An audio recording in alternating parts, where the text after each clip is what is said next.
Japan is an island nation in East Asia.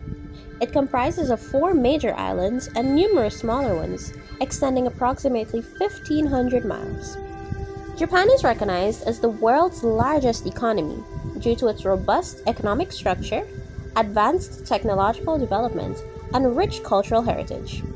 However, Japan is undergoing one of the most drastic demographic transitions. This shift is categorized by a declining birth rate and a high life expectancy. For decades, Japan has recorded a steady decline in its birth rate due to the fertility rate. The total birth rate has fallen sharply, with 1.2 children per woman, and as of 2024, it reached a record low of 1.15 child per woman. This is due to the high living costs, stagnant wages, and rigid work culture.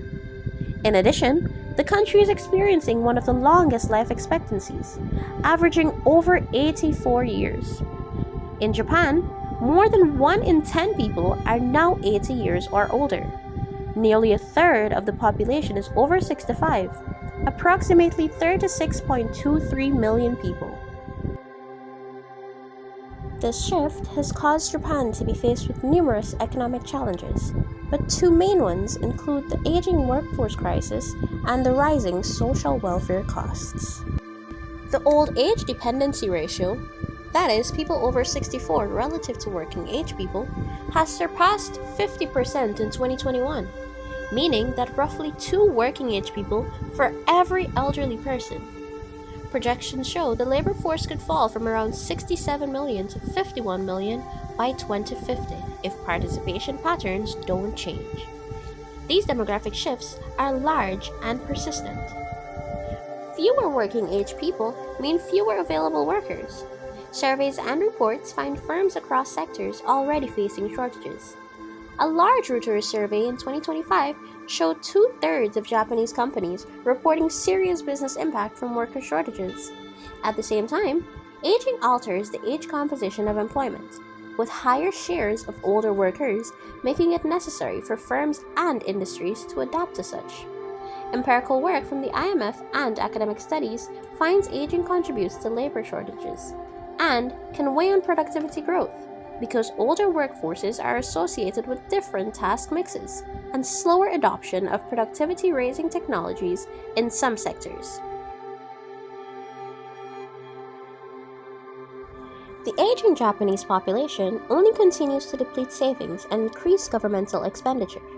An elderly population goes hand in hand with pensions, medical care, and long-term life care, all of which are costs the Japanese government must bear, hence them relying on public debt to fill these gaps in cost. In 2022, Japan's gross public debt reached an insane level of 245% and only barely dropped by the end of 2024 to 236.7%. Although it is a decline in debt percentage, it still does not allow Japan to be debt-free in the foreseeable future. The government of Japan has invested heavily in health and elderly care, allocating 38 trillion yen, which is 33% of this year's national budget to that sector, and requesting 34.8 trillion yen of the 2026 budget to care for the declining population. The government has implemented services like the community-based integrated care system, pulling services from an array of sectors, including health, housing, and caretaking, further draining the limited financial resources that the country has to offer. Another example would be their daycare and short-stay services, another of many attempts at prolonging and increasing the quality of life of the older dependent sector of the population. Evidence directly links the country's expenditure on dependence to its extreme debt and inability to redirect cash to other necessary thriving sectors. But is Japan really taking actions to combat these challenges?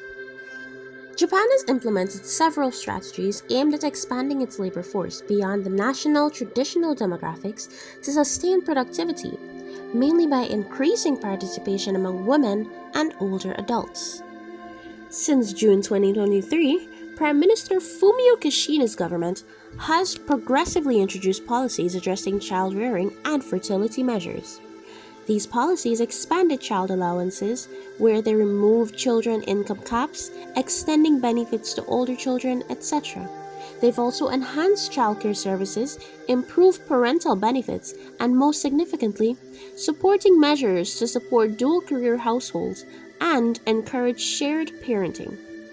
Moreover, several reforms implemented between 2018 and 2025 under successive governments have improved employment for women through equality measures and policies, such as promoting diversity and flexible work arrangements.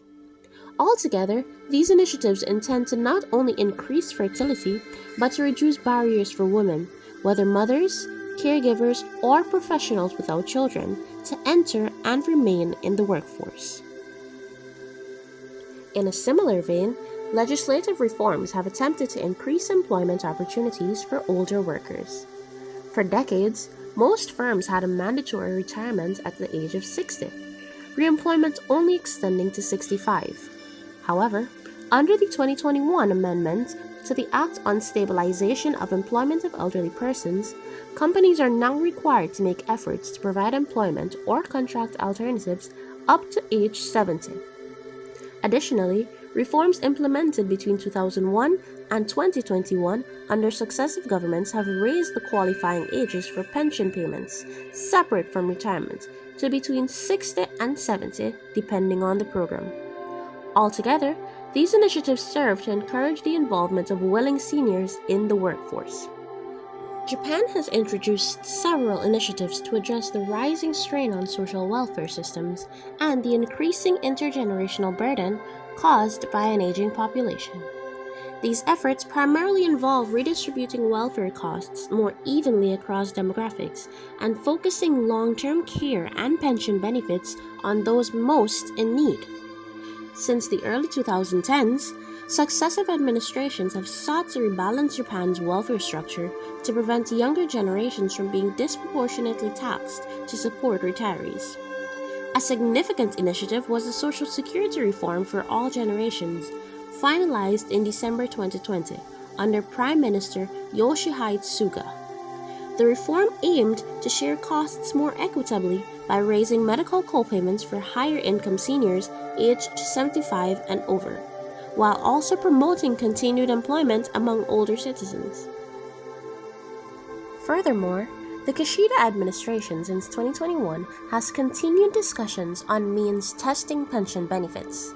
That is, assessing recipients' financial eligibility for state assistance and revising income and eligibility thresholds for welfare programs. The Ministry of Finance has also advocated more targeted allocation of pension funds, distinguishing between the basic pension, which serves as a social safety net, and earnings-related pensions for higher income retirees. These policies aim to direct limited welfare resources primarily towards economically vulnerable elderly citizens, reflecting Japan's gradual shift from a universal to a more selective social security model. But were these efforts really impactful? Japan aimed to extend its labor force beyond traditional demographics by encouraging greater participation from women and older adults. The introduction of policies addressing child rearing and fertility intended to support working mothers has made it easier for them to balance work and family responsibilities. Similarly, the legislative reforms have attempted to increase opportunities for older workers by updating policies to support employment up to age 70, resulting in the introduction of programs such as the Silver Human Resource Centers. As a result, Japan's labor force reached a record high of 67.8 million in 2024, driven largely by increased employment among women and seniors.